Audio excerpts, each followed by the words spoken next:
Hello students, in continuation with your previous class where we discussed about the basic structure of a computer, where we saw the components which build the structure of a computer, that is your input devices, the output devices, the arithmetic and logical unit, the control unit which forms the CPU, and the memory unit. So basically there are 5 components that build the basic computer structure: input unit, output unit, the central processing unit, and the memory unit. So we have seen what are input unit, what is the output unit, how the central processing unit works in order to perform the execution of all the instructions that are given by the user. So with respect to memory, we are going to discuss the different types of memory in today's class. So in my previous class we had just discussed what is a memory and types of memories listed out. Now we will see in detail the 2 types of memories and how these memories are used inside a computer for processing the information. Now computer memory, as we have discussed earlier, refers to the storage area where data is stored. It acts as a storage medium where all the necessary instructions, program, and all your necessary data is stored at one place where you can retrieve at any given point of time. So it is of 2 types. One is your primary memory and second one is your secondary memory. So basically what is primary memory, we'll discuss and understand it. So primary memory is the main memory of the computer. So what is primary memory? So primary memory is the main memory of the computer which is present in the motherboard. So motherboard is one of the largest component inside your computer cabinet, which holds all the components together, which performs the necessary operation. Okay, so it is the single largest component that you can find inside your cabinet. Okay, so the primary memory is of 2 types as shown in the image. So primary memory is categorized into again RAM and ROM.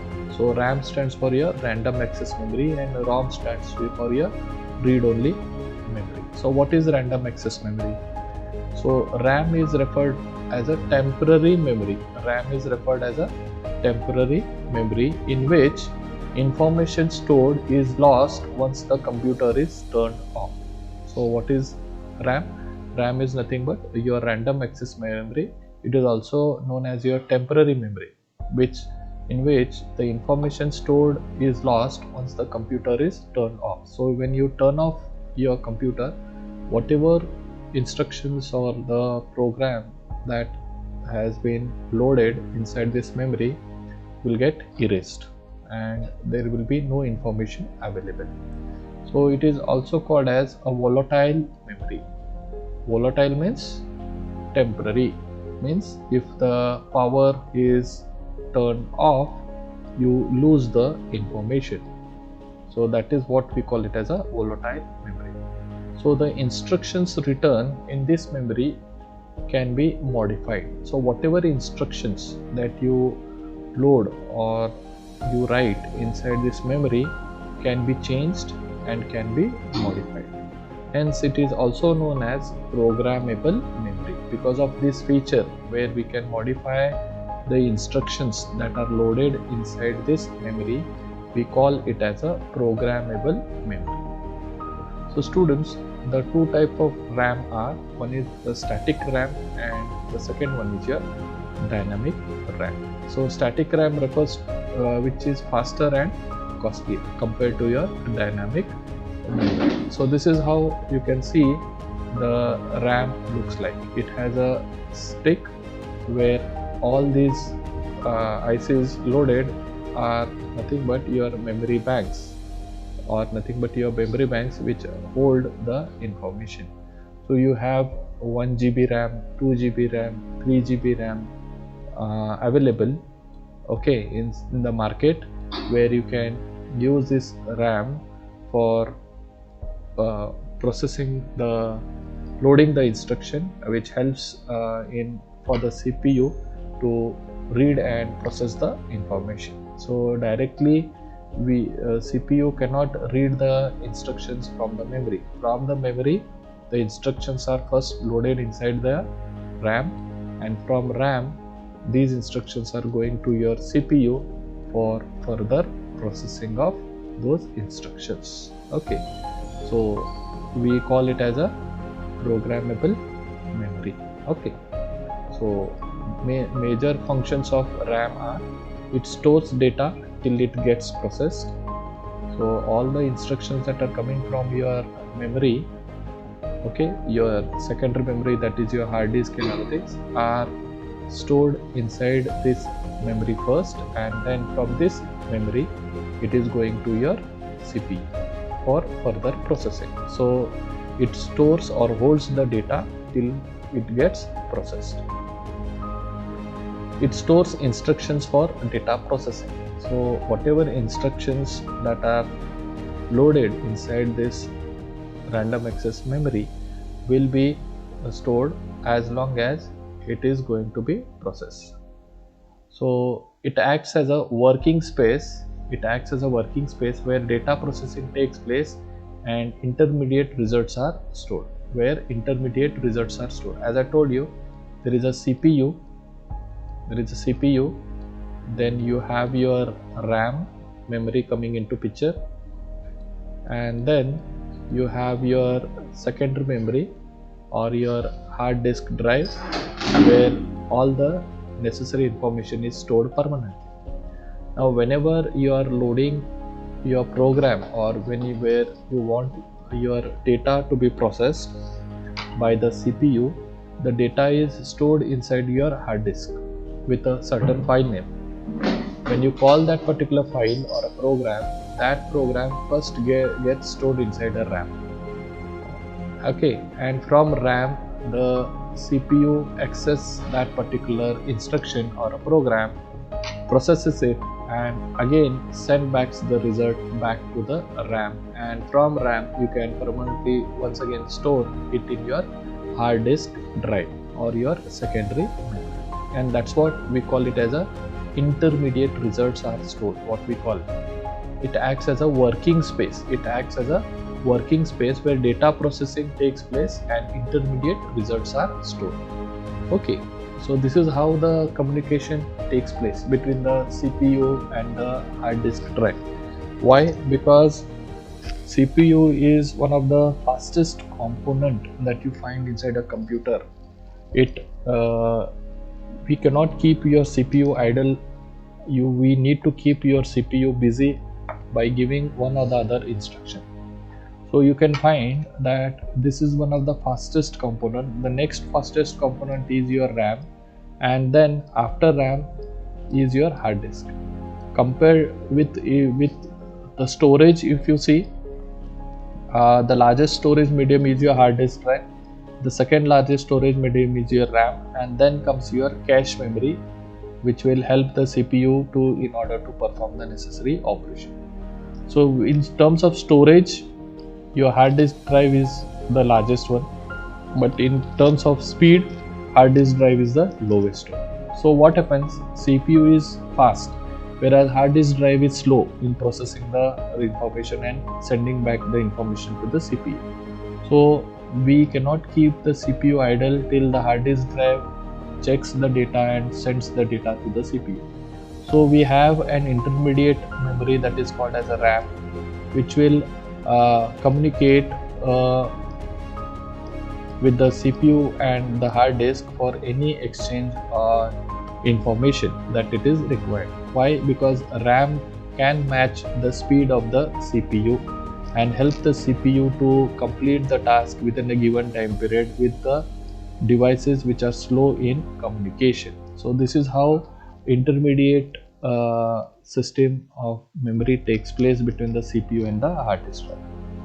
The next function of RAM is it stores processed data or result before it is sent to the output device. So before it is sent to the hard disk, or before you send it to your output device, that is your standard output device, maybe your monitor, okay, or finally you are storing it permanently in your hard disk drive, it stores the result and later it sends to the appropriate output devices. This is how your RAM looks like, okay, and this is what the functions of RAM are, okay.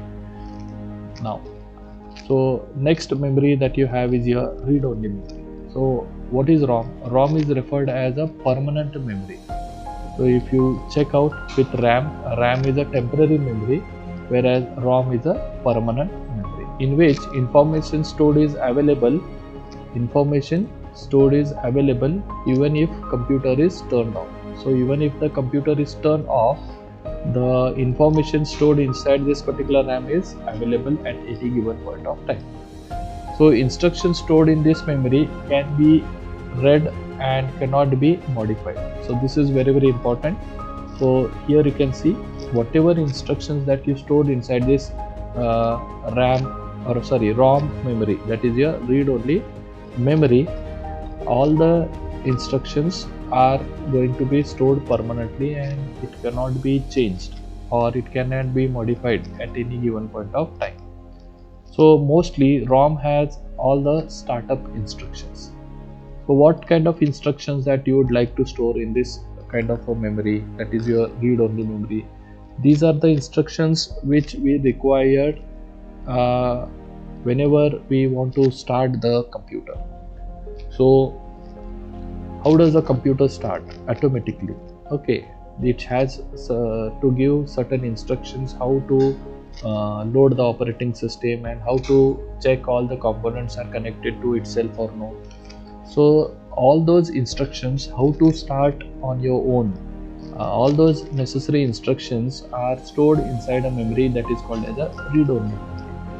As it is a permanent memory and information will not be lost even if we turn off the computer, so instructions which can help the computer to perform the startup operations can be loaded inside this particular memory. Okay, so these instructions will not be lost and they will get executed every time when your computer is switched on.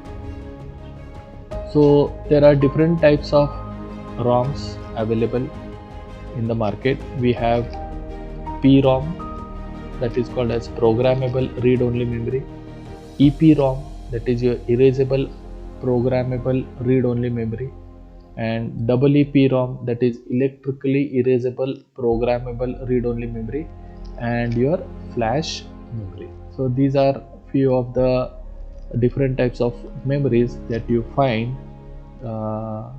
with respect to your read-only memory, that is your ROM. So types of ROMs are PROM, EPROM, EEPROM, and your flash memory. So you can see the figure or the diagram of your ROM. Okay, fine. So now let us see the different types of ROM in detail. Okay, so students, ROM, as I told you, stands for read-only memory, the memory from which we can read but cannot write. Now whatever instructions that you find inside this memory,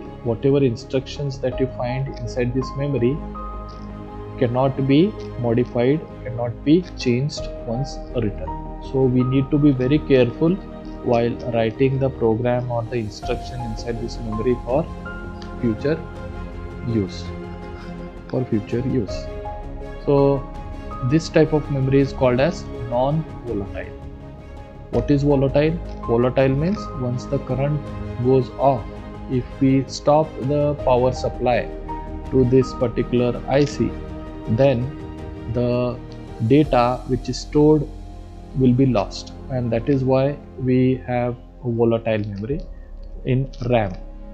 But in ROM we have a memory which is non-volatile. So what is the meaning of non-volatile? It is the opposite of volatile, that is data or instructions stored inside the memory will be available even if we do not supply the power. That is, if there is no power supply given. So if we switch off the power supply, whatever data that we have stored inside this memory will be always available. That is what we call it as a non-volatile memory. So the information that is stored is permanently in such memories during manufacturing. So whatever information that you can find inside this memory is loaded at the manufacturer level only. So a ROM stores such instructions that are required to start a computer. So whatever instructions that are required to start a computer is loaded inside this read-only memory. So this operation is referred to as bootstrap. So what is bootstrap? Bootstrap is a small program. Bootstrap is a small program which loads the operating system inside a memory and helps the computer to perform its necessary operations at the beginning when we put on the power supply on, or when we put on the power button. So the first program that gets loaded is your bootstrap program, which helps the computer to start and perform its necessary activities. So ROM chips are not only used in computers but also in other electronic items. So you can find these ROM chips in many other electronic devices, which are those like washing machines and your microwave oven. So in a washing machine, you must have seen that you have a timer setting. You know what exactly automated washing machines. There are few instructions which are already been stored, and as per the instructions given, the washing machine performs the necessary operation. So how does a machine understand this? This is because of the data that is stored inside the ROM. Even in microwave oven, when you cook a food at a particular temperature or at a degree what you set, so it goes on maintaining the temperature, and you have loaded a counter that for 5 minutes it has to be cooked. So that counter keeps on changing at a given time period, but the temperature is stored. So all these instructions, what kind of food that is going to be cooked at what temperature, so because of these instructions which are preloaded, your devices acts like a smart machine, and they perform the necessary operation as specified inside their memory. So ROM chips play a vital role not only in computer but in all the electronic devices which make them smart and work efficiently. So this is how students ROM looks like. You can see the inside view of the IC, where we have a small memory loaded, So different types or various types of ROMs are: one is your masked ROM, that is your MROM. The very first ROM were hardwired devices that contained pre-programmed set of data or instructions. These kind of ROMs are known as masked ROMs, which are inexpensive. The second type of ROM is your PROM. So here P stands for programmable. So here P stands for programmable. So programmable read-only memory. So PROM is read-only memory that can be modified only once by the user. That means whatever instructions or program that you load inside the read-only memory can be changed or can be modified by the programmer, but it can be done only once by the user. The user buys a blank PROM, that is without any data or instructions stored inside it, and then enters the desired content using a PROM program. Okay, so inside the PROM chip there are small fuses. Which are burnt up, okay, which are burnt open during the programming. Okay, so whenever we are writing or loading the instruction, these fuses are burnt and the instructions are stored. So it can be programmed only once and it not erasable later. So once we program it, later we cannot erase it. Okay, the next type of ROM is your EPROM. So E stands for erasable and programmable read-only memory, that is EPROM. So EPROM can be erased by exposing it to ultraviolet light for a duration of up to 40 minutes. So if I expose this memory, whatever, to your ultraviolet rays, to your sunbeam, okay, sun rays, so what will happen? Whatever data that is stored inside the memory will get erased. Okay, so usually an EPROM erases archives this function. Okay, so your data that is stored inside the read-only memory or your programmable read-only memory can be erased by exposing it to your ultraviolet light. So during programming, an electrical charge is trapped inside an insulated gate region. The charge is retained for more than 10 years. Because the charge has no leakage path. For erasing this charge, ultraviolet light is passed through a quartz crystal window. We call it as a lid. This exposed to ultraviolet light dissipates the charge, okay, and the information is lost. So during normal use, the quartz lid is sealed with a sticker. So whatever you are able to see now here, students, okay, so if I put a sticker here, okay, like this inside view of your memory is not visible. Okay, a sticker is put here. This is a glass window inside which we can see the memory, and when we put a sticker, then it is blocked from exposing it to the ultraviolet rays.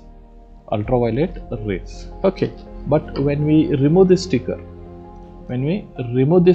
at that time what happens? This memory gets exposed to your sunlight, or we call it as an ultraviolet light, and then information stored inside this memory gets erased. Okay, so this is all about your EPROM. And next memory that you have in your read-only memory is your EEPROM, that is your electrically erasable programmable read-only memory.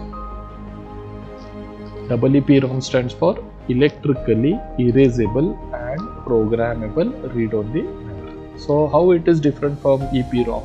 Let's see. So EEPROM is programmed and erased electrically. That is what the difference that you find. Here we can erase the data that is stored inside the memory by exposing it to your ultraviolet light.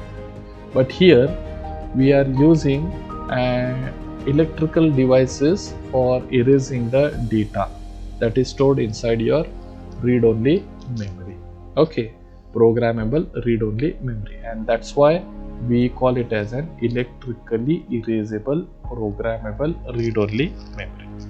So it can be erased and reprogrammed about 10,000 times. So you can erase it and reprogram it about 10,000 times. both erasing and programming takes about 4 to 10 milliseconds. So erasing and programming takes about 4 to 10 milliseconds. That is what the time duration that it takes to erase a program that is written inside this programmable read-only memory and even to write a new instruction or a program. So in EEPROM, any location can be selectively erased and programmed. That means I do not erase the entire program or entire memory. If certain instructions need to be modified or rewritten, I can erase a certain location of that particular memory. So EEPROM can be erased one byte at a time rather than erasing the entire chip. So this provision is also made available in EEP. Hence the process of reprogramming is flexible, but it is going to be slow. So few of the advantages of ROM are, the advantages of ROM are as follows.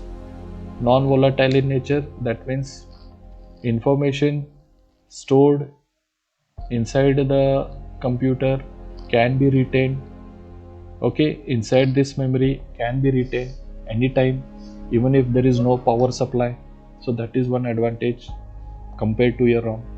So it cannot be accidentally changed. So unless and until you change it, okay, you modify it, there is no other way of changing the data that is stored inside the memory of ROM. Cheaper than RAM. So if you look into the cost, RAM are much more costlier compared to your ROM. Easy to test, that is another advantage of ROM. More reliable than RAM. Okay, so because if the current goes, RAM may lose its data, okay, and we cannot retain it, whereas ROM is again a permanent memory storage device which can retain its all data even if there is no power supply. Static and do not require refreshing. So ROM is a static memory and we need not frequently refresh that particular memory for access. So contents are always known and can be verified. So these are few of the advantages that you find with ROM. Now after understanding the different types of memories related to your ROM, that is your MROM, that is your masked ROM, programmable read-only memory, erasable programmable read-only memory, electrically erasable programmable read-only memory. Okay, and then finding the advantages. Now the last part is to find just see the difference between the RAM and the ROM. Okay, so here students, RAM and ROM, as I told you, the first difference that you find is RAM is volatile memory. Means what? If the power supply goes off, the data stored inside this memory will be erased or lost and cannot be retained. Whereas in ROM, it is non-volatile memory and data or instructions stored inside the memory will be available even if we put off the power supply. Okay, so the second difference that you find between RAM and ROM is the contents are temporary. Data is lost when electric supply is lost. The contents are permanent. Data is not lost when power supply is switched off. That is when we are talking about ROM. In RAM, the third difference that you find is available in small storage capacity, available in high storage capacity when you compare it with ROM. The fourth difference that you find is processing speed is high. In ROM, the processing speed is low. Fifth one, user defined programs can be stored. In ROM, generally operating systems supporting programs can be stored. Why? Because these are the programs or instructions which are required or which will help to process the instructions or data. The next one what we have is the cost is very high. the cost is very high when you compare with ROM. In ROM, the cost is effective compared to RAM. The next difference that you find is it is of two types. One is your static RAM and second one is your dynamic RAM.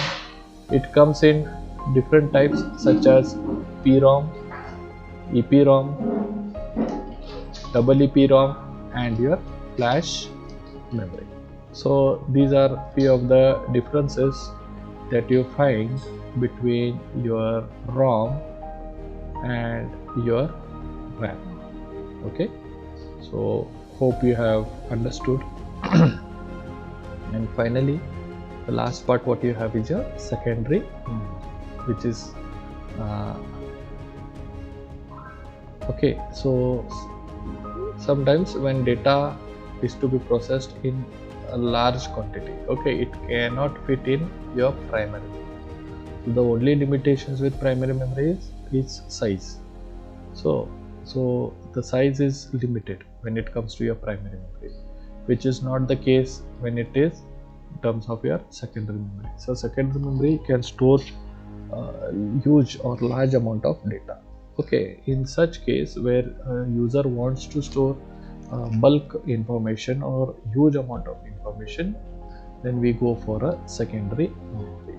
Okay, so secondary memory helps to store information permanently, okay, and is non-volatile. That means whatever information or data that is stored inside this memory is permanently available and will not get erased unless and until you delete or remove that data from that particular memory. Examples of your secondary memory are your compact disk, okay, your hard disk drive, we call it as HDD, your hard disk drive, okay, and then your floppy disk. Now floppy disk is not very much in use because it had only storage of 1.44 MB, okay, 1.44 MB. So it was initially used it was earlier popular, but now in today's world we have this pen drive, okay, coming into picture. You have the external hard drive, okay, which can be connected in an external manner to store the information, okay, or you have this CDs, Blu-ray disc coming into picture where we can store a certain bulk of information inside your computer memory. So these are few of the memories that we have discussed today. So students, in today's class we have discussed about storage types, that is your computer memory, okay. So here we saw initially with your primary memory. Primary memory is classified into two types. One is your RAM and ROM. So RAM is your temporary memory where data gets lost whenever there is no power supply given. We call it as a volatile memory. Types of RAM are your static RAM and your dynamic RAM, and then you have ROM, which is your read-only memory. So there are 5 types of ROMs. One is your masked ROM, programmable read-only memory, erasable programmable read-only memory, and electrically erasable programmable read-only memory. So we saw the difference between RAM and ROM, and we also discussed about your secondary memory, okay, which can store bulk information which is not possible to by your RAM, okay. So your primary memory. So these are the types of memories that we have discussed in today's class. So thank you students, thank you for watching this video. If any doubts, you can clarify it in your online class. So thank you, have a nice day.